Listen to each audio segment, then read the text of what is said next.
Lecture d'un extrait du roman Le bâtard de Kossighan, tome 1, L'ombre du pouvoir, écrit par Fabien Cerruti et paru en 2014. Dans le gel du matin, le gué de Sainte-Anne est une pure merveille. Le ciel est limpide et d'une clarté incomparable.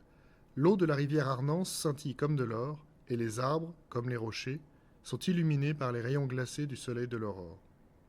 Je suppose que c'est un bel endroit pour mourir. L'homme que ma compagnie doit tuer est à l'heure, comme prévu.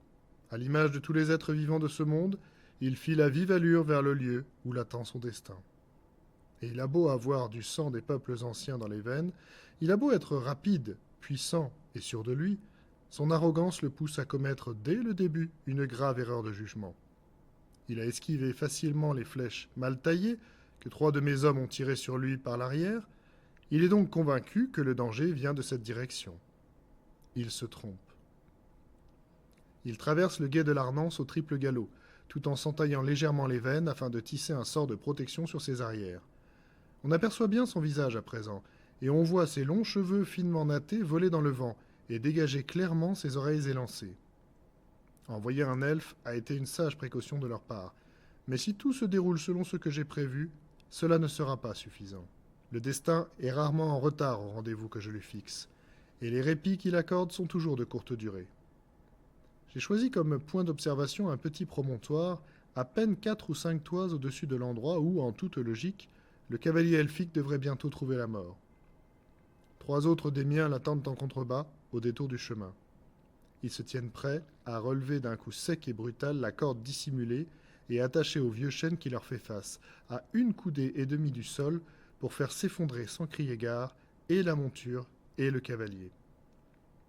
La corde du piège se tend soudainement, alors que l'elfe se retournait pour jeter un coup d'œil vers l'arrière, et sa monture la heurte avec la rudesse d'un bélier de combat frappant les épais vantaux d'une forteresse. Dans un bruit de tonnerre, le cheval s'effondre et son cavalier, vidant ses étriers, se retrouve catapulté hors de sa selle. Tout a été prévu pour qu'il aille percuter de plein fouet l'un des grands rochers de grès blanc qui parsèment la verdure des abords du chemin, et son atterrissage est d'une brutalité inouïe. Pour autant, la partie n'est pas gagnée. Elle ne peut pas l'être encore. Les renseignements dont je dispose me portent à croire qu'un ensorcellement de flammes relie le message sur lequel je dois à tout prix mettre la main à l'essence vitale de son porteur. Si le cœur de ce dernier venait à cesser de battre alors que le parchemin est encore en sa possession, un charme de feu les réduirait tous deux instantanément à l'état de cendres fumantes et inutilisables.